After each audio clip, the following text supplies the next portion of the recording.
All right. All right. Good evening, everyone. We'd like to welcome you to the Fruita City Council meeting. We'd like to, the time is now 7 p.m. I'm going to ask Deb to please call roll, or is Shannon in charge tonight? No, I'll do it. All right. Councillor Buck? Here. Councillor Lenhart is excused absent. Councillor Harvey? Here. Councillor Cry? Here. Councillor O'Brien? Here. Councillor Bremen? Here. All right. If you'd all stand with us, and I've asked Matthew to start us in the Pledge of Allegiance. Pledge allegiance to the flag of the United States of America and to the republic for which it stands, one nation, under God, indivisible, with liberty and justice for all. All right, we have an agenda in front of us. Are there any changes to that agenda? No changes to the agenda, Mr. Mayor. All right, do we have a motion? I move to approve the agenda. Second. Councillor Harvey? Yes. Councillor O'Brien? Yes. Councillor Buck? Yes. Councillor Bremen? Yes. Councillor Cry? Yes. Motion passes 5-0. All right, we're going to move into our proclamations. We've got two proclamations tonight. The first one is proclaiming June 2021 as Adult Protection Awareness Month in the city of Fruita.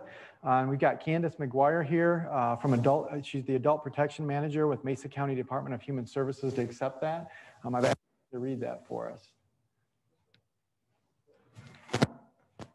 Elderly and adults with disabilities are vital members of our families, our society, and our community. Often these residents are vulnerable to fraud, abuse, neglect, exploitation, and other types of mistreatment, as they may not be able to provide their own care and protection.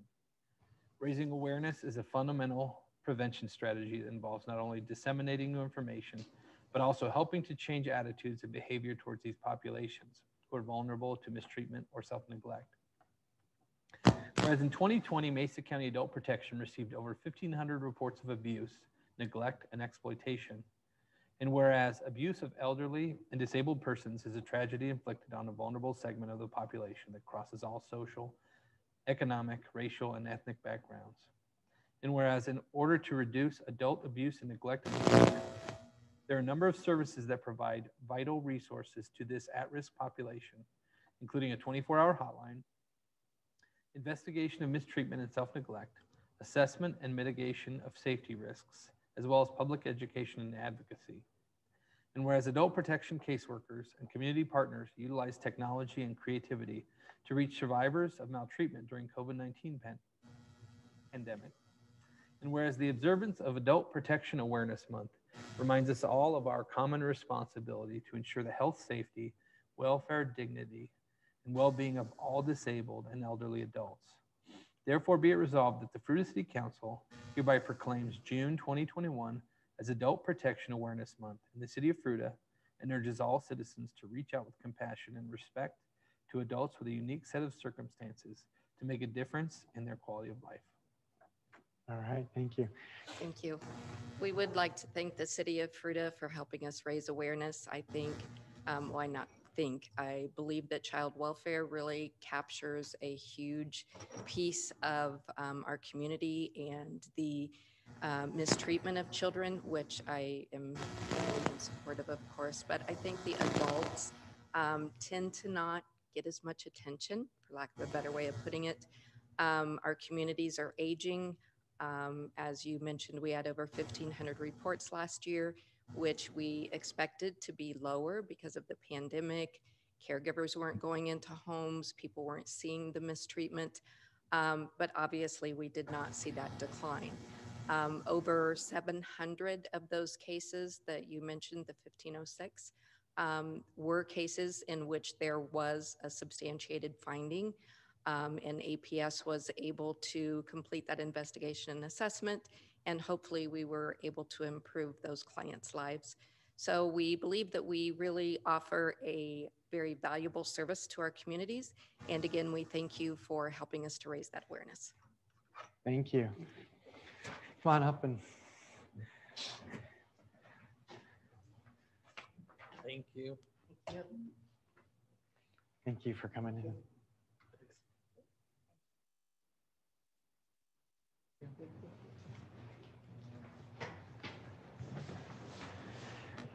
All right, and our next proclamation is proclaiming June 19th, 2021 as Juneteenth Day in the city of Fruita to be accepted by David Combs of Black Citizens and Friends. And I've asked Kyle to read this proclamation for us. Juneteenth Proclamation. Whereas President Abraham Lincoln signed the Emancipation Proclamation on January 1st, 1863, declaring the slaves in Confederate territory free, paving the way for the passing of the 13th Amendment, which formally abolished slavery in the United States of America. And whereas word about the signing of the Emancipation Proclamation was delayed some 2.5 years to June 19th, 1865, in reaching authorities and African Americans in the South and Southwestern United States. And whereas Juneteenth is the oldest known celebration commemorating the abolition of slavery and the emancipation of African American slaves in the United States, and continues to grow within communities throughout the country, including Mesa County. And whereas there are organizations in the Grand Valley, such as Black Citizens and Friends, promoting and cultivating knowledge and appreciation of African American history and culture, while encouraging equity and respect for all people and cultures. And whereas the city of Fruita is an inclusive community that encourages a diversity of cultural opportunities. And whereas Black Citizens and Friends is hosting a Juneteenth celebration on Saturday, June 19th, 2021 at Lincoln Park from 4 to 7 p.m. Therefore, we, the Fruita City Council, declare June 19th, 2021 as Juneteenth Day in the city of Fruita, Colorado, acknowledging its significance and encouraging our community to join in the celebration of African American history. Thank you. The first thing I want to say is thank you for the recognition, and not just recognizing us as a group, but recognizing Juneteenth in itself. We're having our celebration, and what we'd like to do is invite either all of you or one of you to read the proclamation at our celebration in Lincoln Park on the 19th. The proclamation portion will start at about 5:30. Prior to that, we're having a pop-up art display. There'll be other information booths, so on and so forth. But that's secondary to why we're here and why you read that. We all know that these are electric times, and I limited to the term electric because before coming here, I was at a school board meeting, and it started at 6 o'clock, and the first thing they had were public comments. And I just texted a friend of mine just to ask where they were, and public comments are still occurring. The comments aren't based on what is happening within the school system in terms of the 3 R's, reading, writing, and arithmetic. It's basically the other things that are being taught. One of the things that's probably not being taught is something as simple as Juneteenth. Juneteenth is the largest celebration about the emancipation in the U.S. It's celebrated. It started out as Jubilee Day, then it went to June Day, and then it occurred on the 19th. So they simply combined those 2 dates, June and the 19th, into Juneteenth. I could go on. No. I probably have people that are listening, but what's most important to us is just the recognition, and you having the ability, the desire, the heart to recognize. There are a lot of people out there that don't believe that it should be recognized, and that's not just people of color, because yes, there are people of color that believe that it should not be recognized, because what it does is it separates. But the other thing that it does is it educates, and that's probably one of the most important things that it does. That's the reason why we have it here. We started it last year. This is our 2nd annual, and we hope to have, we hope that it's celebrated similar to July 4th. I'm kind of fortunate. I have a grandson that was born on July 4th, and he's only 9 months. No, he's 10 months old, and I told him that probably didn't understand that he's going to have a birthday celebration every birthday. And what we're planning on is having a Juneteenth celebration every Juneteenth. I'm accompanied by some of our BCF members, Eric Ward and Gretchen Annan. And what I probably have taken up a lot of the talk time, but I'm going to have them say a couple words also. Good evening. I just want to say thank you to the city of Fruita, Fruita City Council for acknowledging Juneteenth. It's something that's I think is pretty special to everybody and a significant point in American history. So thank you very much. As a proud member of the citizens of Fruita, I'm very glad that you're helping honor this celebration. So thank you. All right, thank you. Come on up.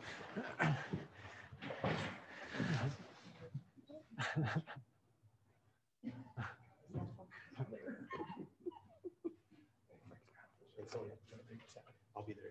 Thank you. I'm planning to see you Saturday also. All right, thanks for coming in. Good to see you. Thank you. Thank you.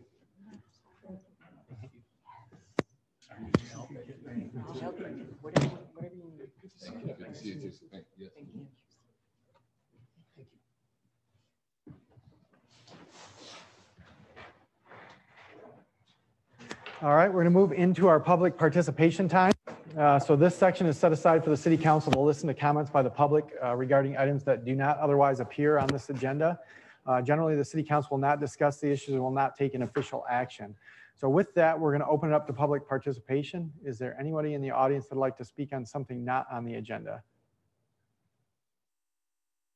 All right, do we have anybody remoting in? We do, Mr. Mayor, but it doesn't look like they would like to speak during this portion of the agenda. All right, with that, we're going to close public participation and move into our consent agenda. And so these are items where all conditions or requirements have been agreed to or met prior to the time they come before council for final action. They will all be approved by a single motion of the council. With that, we're going to open this up to public comment for the consent agenda. Is there anybody that'd like to speak on any item on the consent agenda? All right, I'm hearing none. Is there anybody in the remote? Seeing none, Mr. Mayor. All right, we're going to close public participation and bring it back to council. Are there any questions, comments, or do we have a motion to approve? I move we approve the consent agenda as presented. Second. Counselor O'Brien, Yes. Counselor Buck, Yes. Counselor Bremen, Yes. Counselor Harvey, Yes. Counselor Cry. Yes. Motion passes 5-0. All right, we're going to move into our public hearings. We've got two public hearings tonight, both quasi-judicial hearings. Our first one is a special event liquor permit application, Riverfront Concert Series. And so Deb is going to be presenting on this item. Good evening, Mayor and City Council. Deb Woods, Deputy City Clerk for the City of Fruita. I'm presenting an application for a special events liquor permit for the One Riverfront, Colorado Riverfront Foundation to sell alcoholic beverages at the 2021 Riverfront Concert Series to be held at the James M. Robb Colorado River State Park located at 595 Highway 340. These popular and free to the public concerts have been scheduled for Thursday, September 9th, Friday, September 10th, and Saturday, September 11th from 5 to 10 p.m. on all 3 nights. The One Riverfront states in their narrative that a beer and wine garden will be set up at the park with fencing, and private security personnel will be on hand during the hours of alcohol sales.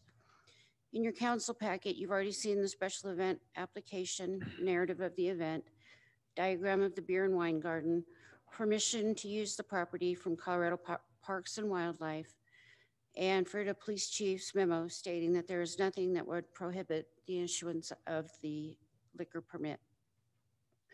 The chief also states in his memo that the One Riverfront needs to be aware that they are solely responsible for control of the licensed premises in regards to alcohol possession, consumption, and adherence to state and municipal laws. It's staff's recommendation that the council approve the special event liquor permit with the conditions that 1, alcohol will be secured and no longer served after 9:45 p.m., allowing patrons 15 minutes to finish their beverages. 2, that the One Riverfront, Colorado Riverfront Foundation will be solely responsible for the enforcement of liquor laws. And 3, all other procedures presented by the One Riverfront will be followed. And that concludes my presentation. All right. The applicant is here tonight, Mr. Paul Nelson and Ron Wilson. Would you like to come up and say anything?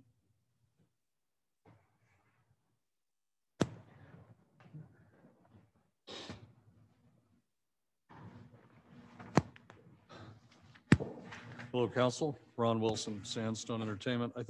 Paul Nelson with the Riverfront Foundation. I think we've been out there for 20-something years now. Anyone remember those early days? Anyway, it's been a good ride, and last year was pretty odd, to have everything go away, and we're really grateful that it looks like we can be back again, 2021. You guys have any questions for us? We will after we have public comment. Yeah, probably not. So with that, now that we've heard from the applicant, we need to open it up to public comment. Anybody online? Seeing none, Mr. Mayor. All right. With that, we'll close public comment. Does the council have any questions? All right, is there a motion to approve this application?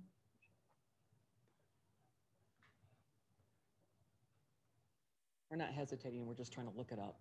Okay, I move that we approve the application for special event permit for the One Riverfront, Colorado Riverfront Foundation, Inc. to sell malt vinos and spirits liquor during the summer concert series at the James M. Robb Colorado River State Park, subject to the following condition.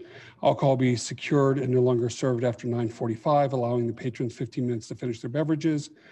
The One Riverfront, Colorado Riverfront Foundation, Inc. will be solely responsible for the enforcement of liquor laws. And last, all other procedures presented by the One Riverfront, Colorado Riverfront Foundation, Inc. will be followed. Second. Counselor Cry? Yes. Counselor Bremen? Yes. Counselor Buck? Yes. Counselor Harvey? Yes. Counselor O'Brien? Yes. Motion passes 5-0. All right. Thanks for coming in tonight. Hey, thank you. Hope to see you out there. Yeah, for sure. All right, we're going to move into our second hearing. It's a special event liquor permit application for Food Truck Fridays. Deb's presenting on this one again. Thanks, Deb. Sure. Hello, Deb Woods again, Deputy City Clerk for the City of Fruita, presenting the application for a special events liquor permit for the Fruita Rotary Club to sell beer at 4 Food Truck Fridays to be held at Reed Park, located at 250 South Elm Street. The dates of the Food Truck Fridays for which the permits are being requested are Friday, June 18th, Friday, July 16th, Friday, August 6th, and Friday, September 3rd from 5 to 9 p.m. on all 4 nights. The Fruita Rotary states in their narrative that they will monitor patrons and the entrances to the licensed area to make sure no alcohol enters or exits the licensed area, and to prevent any patrons from becoming overly intoxicated. In your council packet, you've seen the special event application, narrative of the event, diagram of the beer garden, permission to use the park from Fruita Parks and Rec, and the Fruita Police Chief's memo stating that there is nothing that would prohibit the issuance of the special event liquor permit. The chief also states in his memo that the Fruita Rotary Club needs to be aware that they will be solely responsible for the control of the licensed premises in regards to alcohol possession, consumption, and adherence to state and municipal laws. It's staff's recommendation that the council approve the special event liquor permits for Food Truck Fridays with the conditions that the Fruita Rotary will be solely responsible for the enforcement of liquor laws, and all other procedures presented by the Fruita Rotary Club will be followed. That concludes my presentation. The applicant could not be here tonight, but he just asked me to send along his request for approval. Thanks, Deb. With that, we're going to open up the public comments. And since there's nobody here, there's nobody online that would want to make public comment? All right. So with that, some public comment, bring it back to council. Do we have a motion to approve? Mr. Mayor, I move we approve the application for a special events permit for the Fruita Rotary Club to sell beer at Food Truck Fridays at Reed Park on Friday, June 18th, 2021 from 5 to 9 p.m. Friday, July 16th, 2021 from 5 to 9 p.m. Friday, August 6th, 2021 from 5 to 9 p.m. and Friday, September 3rd, 2021 from 5 to 9 p.m. Subject to the following conditions.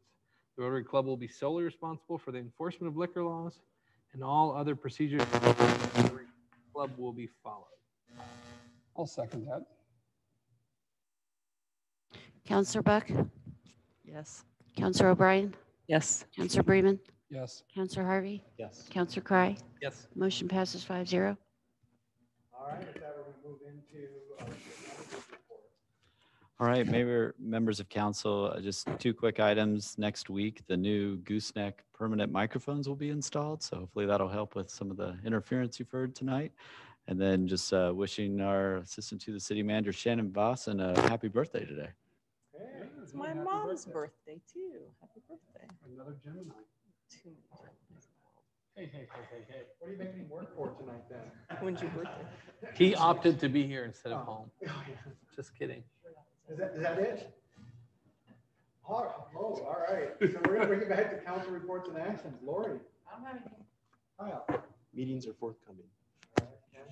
I have AGNC tomorrow in Glenwood, and I haven't talked to anybody about downtown board. Did anything significant get talked about last week, Mike? They are just starting to plan for their combining Paper Day with the Fruita Fall Festival. Heather? Well, you attended Parks and Recs for me, so what happened? What happened in Parks and Rec? No, we had a good meeting. I picked the long one for the meeting. So we did a tour of some of the parks, and they want to set a 3-year goal setting, or almost like a master plan of what's priority for the next 3 years. So they want to do some more in-depth planning and do some more community outreach to see from the frost plan what that top stuff would be. So Sounds like it was interesting. I missed a good one. Yeah, so it was good. So Thank you for. I appreciate it. You're welcome. And I don't know when they're changing the next one. So Yeah. maybe I'll make that if we- It depends on if I'm in town or not. Okay. So, Anything else? Planning commission is forthcoming. Okay. Matthew? GGEP actually canceled the meeting, so nothing to report. All right. The only thing I have is we had our chamber board meeting. And so Fall Festival is on target. This weekend is starting, or it is this weekend that's starting the farmers market. So that's starting. So all good things happening for community events. We're moving Fall Festival to a 2-day festival instead of 3 days. And what are the changes? Is it like just local vendors? Is that right? No, it's not Okay. just local vendors. Okay. I think they've got over 40 vendors already signed up. But yeah, they just, we're looking at the profitability over 3 days and the attendance, and how to best manage that. So it'll still be another good event. I think everybody's getting out for lots of events. So that is all I have. I hate to ask Mike if there's anything else, but with that, we are going to adjourn at 7:23. Holy guacamole.